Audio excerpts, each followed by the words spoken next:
अगर मैं आपसे कहूं कि इतिहास की एक पूरी नगरी एक ही रात में गायब हो गई थी, बिना कोई सुराग छोड़े, तो क्या आप इस पर यकीन करोगे? एक ऐसा रहस्य जिसे सदियों से छुपाया जा रहा है, एक नगरी जो ना तो पूरी तरह मिटी और ना ही कभी पूरी तरह सामने आई, और अब हजारों साल बाद कुछ अजीब घटने वाला है। लेकिन क्या हम इसके लिए तैयार हैं?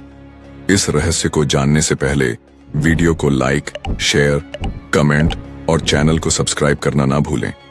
तो चलिए शुरू करते हैं। पुराने ग्रंथों के पन्ने पलटते हैं जिनमें एक नगरी का वर्णन मिलता है, सिंधु नगरी, जहां सोने की सड़कें और चांदी के महल थे। यह एक ऐसी नगरी थी जो अपनी समृद्धि और वैभव के लिए जानी जाती थी, लेकिन इसके साथ ही इसे एक रहस्यमयी और अनसुलझे अभिशाप से भी जोड़ा जाता था। कुछ प्राचीन ग्रंथों में इसे एक अदृश्य शक्ति से संरक्षित स्थान कहा गया है, जहां जिसने भी अनाधिकार प्रवेश करने की कोशिश की, वह कभी लौट कर नहीं आया। ग्रंथों में वर्णन मिलता है कि विक्रमादित्य की यह नगरी इतनी समृद्ध थी कि वहां के लोग धरती के सबसे संपन्न नागरिक माने जाते थे। लेकिन फिर कुछ ऐसा हुआ जिसने इस नगरी को सदा के लिए समुद्र की गहराइयों में दफन कर दिया। 1000 साल पहले सिंधु नगरी का भव्य दृश्य, महल, बाजार, मंदिर, सब कुछ चमक रहा है। लोग हंसते बोलते दिख रहे हैं। तभी अचानक आकाश में अजीब सा कंपन होता है। एक दिव्य साधु महल में प्रवेश करता है। साधु गंभीर स्वर में बोला, महाराज विक्रमादित्य, यह नगरी अनंत काल तक जीवित नहीं रह सकती। यह भूमि एक प्राचीन अर्श की तपोभूमि थी, जिसे यहाँ के लोगों ने अपवित्र कर दिया है। यदि इसे शीघ्र न छोड़ा गया तो यह पूरा नगर समुद्र में समा जाएगा।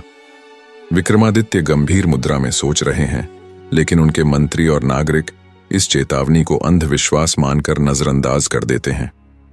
राजा विक्रमादित्य इस चेतावनी पर विचार कर ही रहे थे कि तभी कुछ ऐसा हुआ जिसे इतिहास ने अपने पन्नों में दफना दिया। एक रात आसमान में बिजली कौंधती है, समुद्र में भयानक लहरें उठती हैं और पूरी नगरी में अजीब सी ऊर्जा फैल जाती है। लोग डर से इधर उधर भागने लगते हैं। अचानक जमीन कांपने लगती है और विशाल महल एक एक कर समुद्र में समाने लगते हैं। चीखें गूंजती हैं, मगर हवा में कोई रहस्यमयी मंत्र गूंज रहा होता है जिसे कोई समझ नहीं पाता। महल का एक भाग, जहां विक्रमादित्य खड़े हैं, धीरे धीरे पानी में डूबने लगता है। वे अपने सैनिकों को बचाने का प्रयास करते हैं, लेकिन उनकी नगरी पूरी तरह समुद्र में समाने लगती है। आखिरी दृश्य में विक्रमादित्य एक गुप्त कक्ष में प्रवेश करते हैं और कुछ लिखने लगते हैं, लेकिन तभी पानी की एक विशाल लहर उस कक्ष को भी निगल जाती है। उनके शब्द आज भी रहस्य बने हुए हैं। वर्तमान समय एक गहरे समुद्र में गोताखोर कुछ खोज कर रहे हैं। अचानक उनके सामने एक विशाल द्वार प्रकट होता है, जिस पर लिखा है सिंधु नगरी। एक्सप्लोरर डरते हुए बोला, यह नाम तो प्राचीन ग्रंथों में लिखा था। क्या यह वही नगरी है जो विक्रमादित्य के समय समुद्र में डूब गई थी? लेकिन यह द्वार यहां कैसे आया? जैसे ही वे दरवाजे के पास पहुंचते हैं, कैमरा अंदर झांकता है और वहां अंधेरे में विक्रमादित्य की परछाई खड़ी दिखती है। एक हल्की सी आवाज गूंजती है, तुम्हें यहां नहीं आना चाहिए था।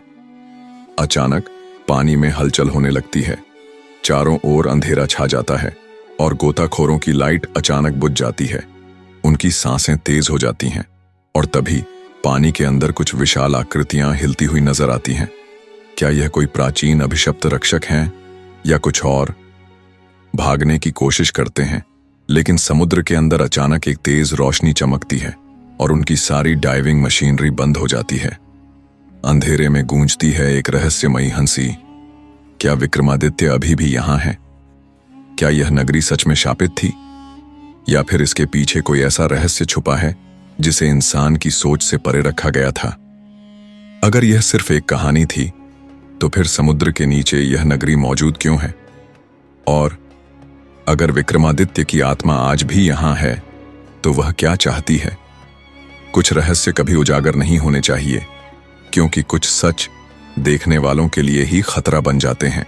मगर इस बार एक डूबी हुई घंटी की ध्वनि भी गूंजती है, जैसे कोई जाग रहा हो। हर सफल क्रिएटर की शुरुआत एक छोटे कदम से होती है, लेकिन उसे बड़ा बनाने का काम आप जैसे चाहने वाले करते हैं। आपका एक लाइक, एक कमेंट और एक सब्सक्राइब हमारे सपनों को उड़ान दे सकता है। सपोर्ट करें और हमारे सफर का हिस्सा बने। मिलते हैं फिर किसी रहस्यमय कहानी के साथ। तब तक के लिए बाय बाय।